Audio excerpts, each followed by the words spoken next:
कृष्ण का द्वारका गमन। शौनक जी ने पूछा, धार्मिक शिरोमणि महाराज युधिष्ठिर ने अपने पैतृक संपत्ति को हड़प जाने के इच्छुक आतताइयों का नाश करके अपने भाइयों के साथ किस प्रकार से राज्य शासन किया और कौन कौन से काम किए, क्योंकि भोगों में तो उनकी प्रवृत्ति थी ही नहीं। सूत जी कहते हैं, संपूर्ण सृष्टि को उज्जीवित करने वाले भगवान श्री हरि परस्पर की कलह अग्नि से दग्ध कुरुवंश को पुनः अंकुरित कर और युधिष्ठिर को उनके राज्य सिंहासन पर बैठाकर बहुत प्रसन्न हुए।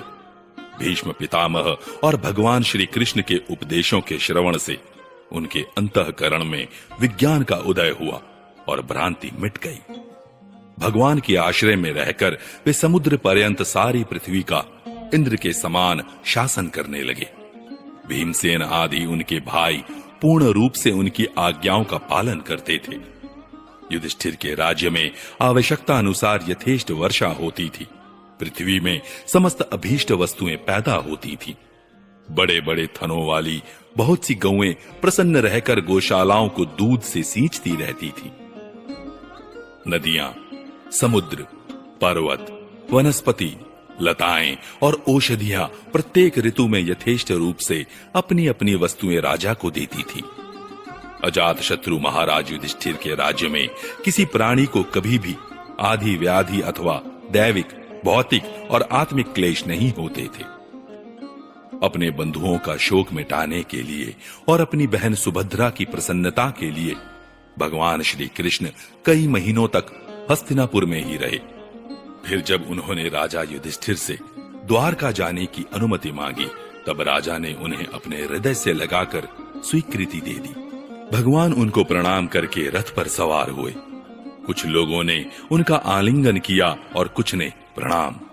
उस समय सुभद्रा, द्रौपदी, कुंती, उत्तरा, गांधारी, धृतराष्ट्र, युयुत्सु, कृपाचार्य, नकुल, सहदेव, भीमसेन, धौम्य और सत्यवती आदि सब मूर्छित से हो गए। वे शारंग पाणी श्री कृष्ण का विरह नहीं सह सके। भगवत भक्त सत्पुरुषों के संग से जिसका दुस्संग छूट गया है, वह विचारशील पुरुष भगवान के मधुर मनोहर सुयश को एक बार भी सुन लेने पर फिर उसे छोड़ने की कल्पना भी नहीं करता। उन्हीं भगवान के दर्शन तथा स्पर्श से, उनके साथ आलाप करने से तथा साथ ही साथ सोने, उठने, बैठने और भोजन करने से जिनका संपूर्ण हृदय उन्हें समर्पित हो चुका था, वे पांडव भला उनका विरह कैसे सह सकते थे। उनका चित्त द्रवित हो रहा था। वे सब निर्निमेष नेत्रों से भगवान को देखते हुए स्नेह बंधन से बंधकर जहां तहां दौड़ रहे थे। भगवान श्री कृष्ण के घर से चलते समय उनके बंधुओं की स्त्रियों के नेत्र उत्कंठावश उमड़ते हुए आंसुओं से भर आए, परंतु इस भय से कि कहीं यात्रा के समय अशकुन न हो जाए, उन्होंने बड़ी कठिनाई से उन्हें रोक लिया। भगवान के प्रस्थान के समय मृदंग, शंख, भेरी, वीणा, ढोल, नरसिंगे, धुंधुरी, नगारे, घंटे और दुंदुबियां आदि बाजे बजने लगे। भगवान के दर्शन की लालसा से कुरुवंश की स्त्रियां अटारियों पर चढ़ गईं और प्रेम, लज्जा एवं मुस्कान से युक्त चितवन से भगवान को देखती हुई उन पर पुष्पों की वर्षा करने लगी। उस समय भगवान के प्रिय सखा घुंघराले बालों वाले अर्जुन ने अपने प्रियतम श्री कृष्ण का वह श्वेत छत्र, जिसमें मोतियों की झालर लटक रही थी और जिसका डंडा रत्नों का बना हुआ था, अपने हाथ में ले लिया। उद्धव और सात्यकी बड़े विचित्र चंवर डुलाने लगे। मार्ग में भगवान श्री कृष्ण पर चारों ओर से पुष्पों की वर्षा हो रही थी। बड़ी ही मधुर झांकी थी।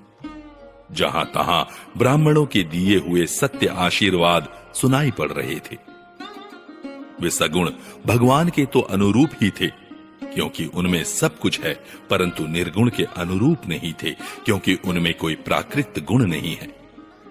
हस्तिनापुर की कुलीन रमणियां, जिनका चित्त भगवान श्री कृष्ण में रम गया था, आपस में ऐसी बातें कर रही थी जो सबके कान और मन को आकृष्ट कर रही थी।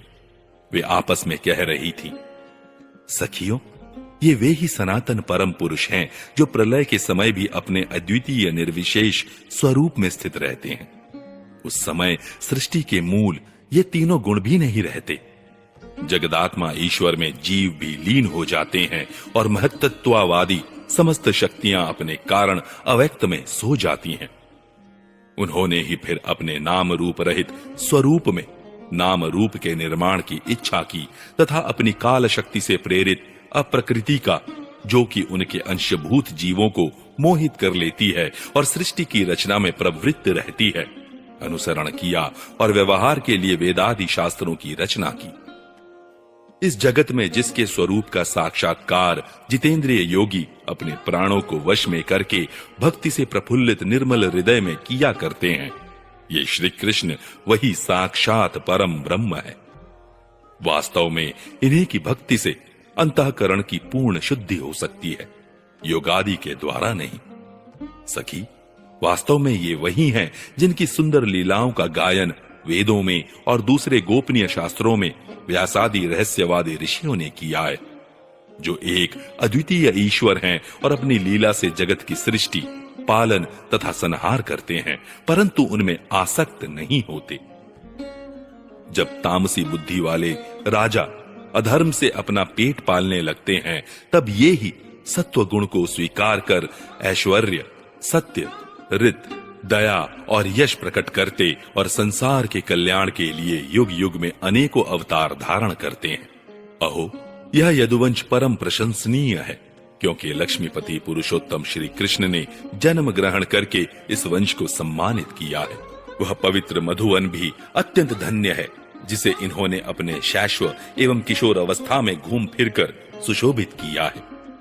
बड़े हर्ष की बात है कि द्वारका ने स्वर्ग के यश का तिरस्कार करके पृथ्वी के पवित्र यश को बढ़ाया है। क्यों ना हो, वहां की प्रजा अपने स्वामी भगवान श्री कृष्ण को बड़े प्रेम से मंद मंद मुस्कुराते हुए उन्हें कृपा दृष्टि से देखते हैं, निरंतर निहारती रहती हैं। सखी, जिनका इन्होंने पाणी ग्रहण किया है, उन स्त्रियों ने अवश्य ही व्रत, स्नान, हवन आदि के द्वारा इन परमात्मा की आराधना की होगी, क्योंकि वे बार बार इनकी उस अधर सुधा का पान करती हैं, जिसके स्मरण मात्र से ही व्रजबालाएं आनंद से मूर्छित हो जाया करती थीं। वे स्वयंवर में शिशुपाल आदि मतवाले राजाओं का मान मर्दन करके जिनको अपने बाहुबल से हर लाए थे तथा जिनके पुत्र प्रद्युम्न, साम, आंब आदि हैं, वे रुक्मिणी आदि 8 पटरानियां और भौमासुर को मारकर लाई हुई जो इनकी हजारों अन्य पत्नियां हैं, वे वास्तव में धन्य हैं, क्योंकि इन सभी ने स्वतंत्रता और पतिव्रता से रहित स्त्री जीवन को पवित्र और उज्जवल बना दिया है।